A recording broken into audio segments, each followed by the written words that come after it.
Hi guys!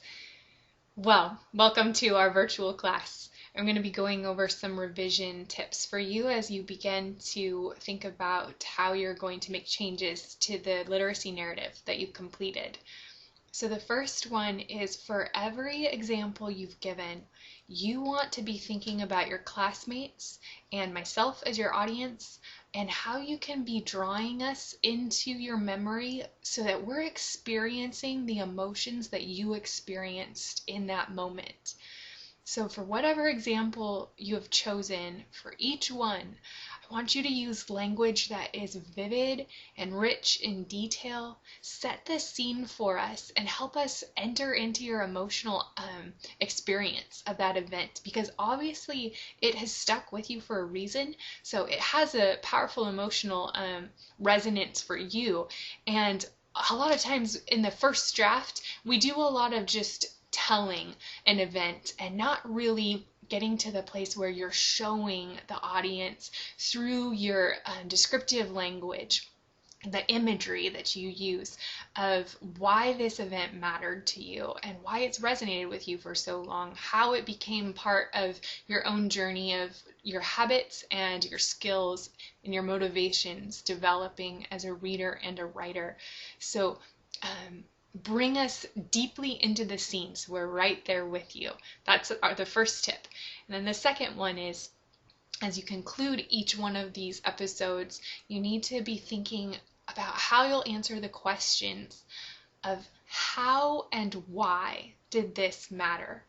So for whatever memory you've given, why is it that you're motivated by the things you're suggesting you are? So if you're someone who is really motivated by an audience having a personal connection with your work, what is it about that drives you, that helps you get some sense of satisfaction?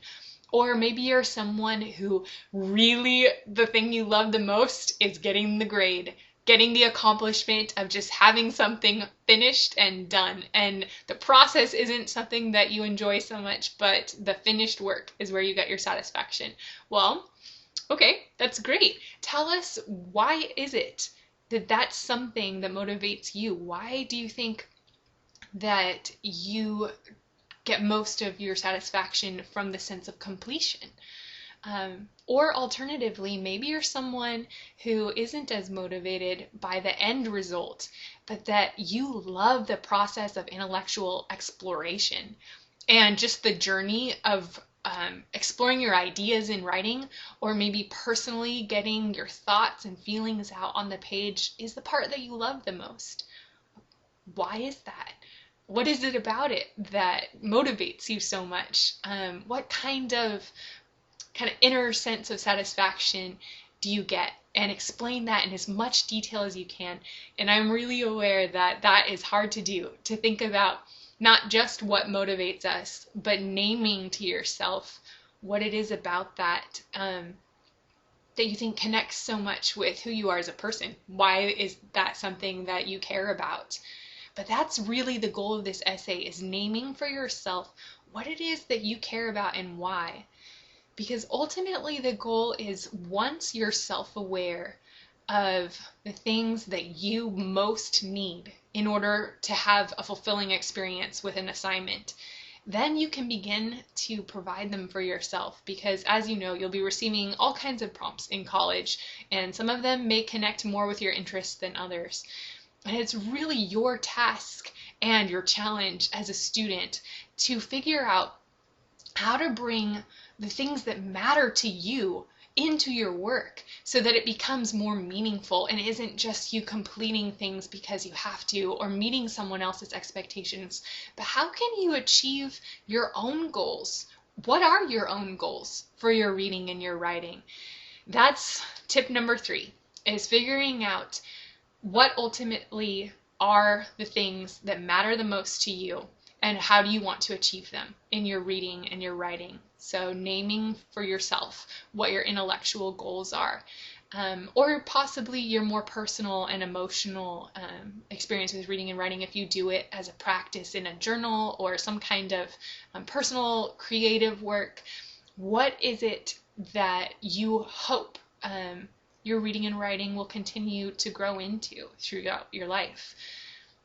So naming your own goals for yourself helps you take a little bit more ownership of your work, realizing that even though you are faced with all these assignments in college, it's really up to you to decide, how do you want to spend the best of your emotional and mental energy, and what projects can you bring your full intellectual curiosity and creative freedom and really your best time?